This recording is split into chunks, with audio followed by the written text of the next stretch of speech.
All right, so I rode the motorcycle today. It's a 20-year-old motorcycle. It costs like $2,500, but whatever.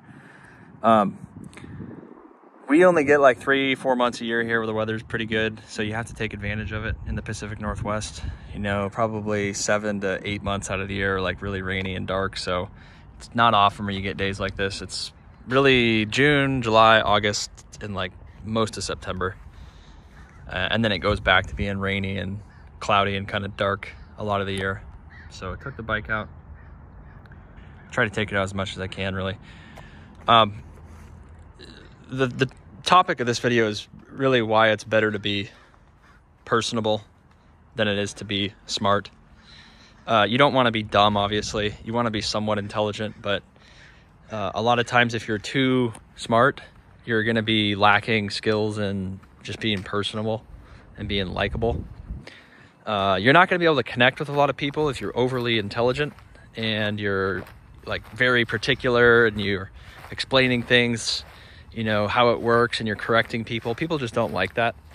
I've noticed that as I guess, gotten a little bit older. It's better to just be kind of personable, and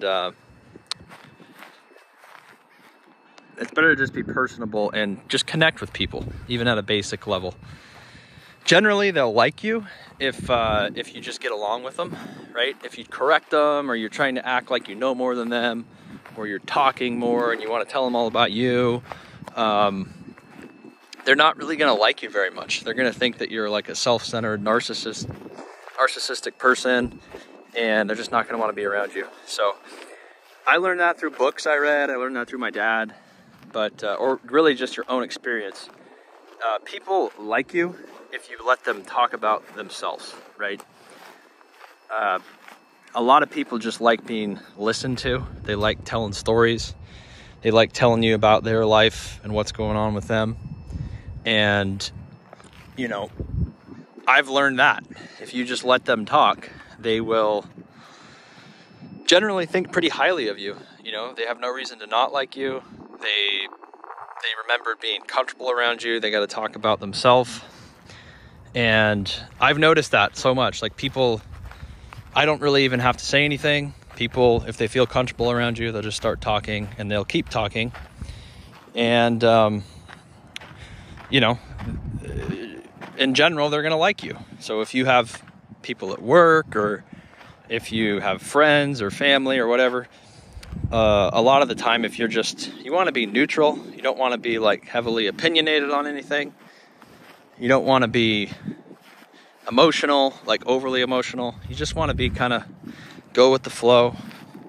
And, you know, I would say just try to be funny, try to be light.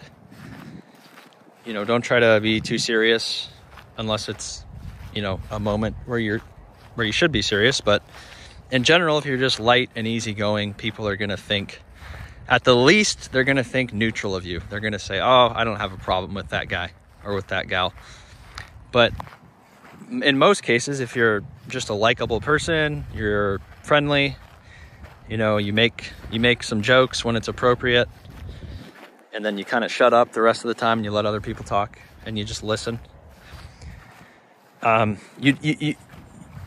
You actually become more liked, I think, the less you say.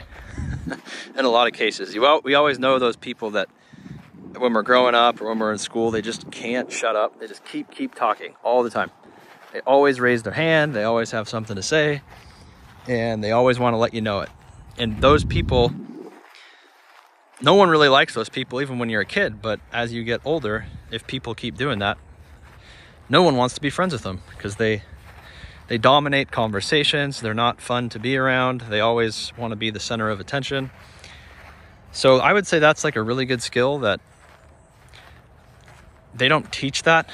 You know, again, this just goes back to like, what do you really learn in like public school, right? What are you supposed to come out of there with? This is a skill that, unless you read the right books, or you had the right parents, or you just are old, because it comes with experience, right? But, you know, there should be a class on, I don't know if it's called stoicism or what it's called, but you want to be you want to be neutral. You want to be, you want to say less a lot of the time and just let other people talk about themselves and give people the stage to do that.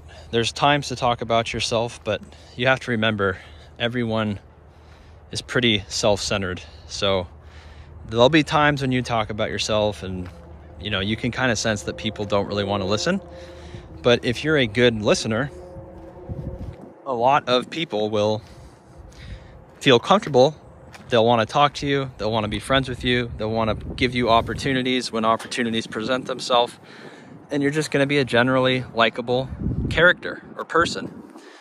And so that's something that I think would be valuable to a lot of younger people to know, because everyone wants to tell everyone about their own life. Oh, my dad does this. My mom does this. Where I grew up, it's all about this. I used to do this. We used to go fishing, blah, blah, blah. Me, right? It's always about me. But I think the best communicators a lot of times are really the people that say the least. They are just listeners. They listen. They let the other person blow off steam. They're not combative. They don't try to like enter in a bunch of information about themselves. And the other person really likes that because they are allowed the stage to talk about themselves. And they feel comfortable around you. So it's gonna help you. People in general will just think, like I said, at the very worst, they're gonna think that you're fine. I don't have a problem with that guy. And most people are going to say, I like that person. They were friendly. You know, I have a positive experience or memory talking with them, and everything's good, and they're easy to get along with. So that's why I think it's just better to be personable. You don't have to be like overly personable, but you just want to be able to get along with people. You don't want to flood them with everything about your life. You want to give them the opportunity to share some about themselves. And again, if you're like overly smart or you're trying to correct people all the time, in general, people don't like that because it makes them uncomfortable and they kind of feel like they're not in a safe environment. So I see those people, you know, just in life in general, they're like the perfectionists. And oftentimes they just don't get along well with other people because everything has to be, you know, everything has to be a certain way or else they're not able to really operate. So what do you guys think about it? It's something to really kind of probably put into your life. Just be a better listener. And that oftentimes just means shut up. Like, you know, when you're around other people, give them the opportunity to just talk and listen to them. That's what I read in that I think it was a Dale Carnegie book my dad gave me. But it was all it really said, the whole premise of the book was that people like to talk about themselves. I think it was like Making Friends or something like that. He's got a bunch of different books, but the whole premise of the book was people like to talk about themselves. So just if you want to get along with them and generally be likable and potentially get more opportunities in life, just be a good listener. So don't flood people with information and let them talk about themselves. And I think you'll realize that goes a lot farther than, you know, trying to tell everyone about how your life is. So let me know what you think. It's a beautiful night here. I'm just out walking around, soaking up the summer rays. You guys have a good night. Subscribe if you want. We'll see you on the next one.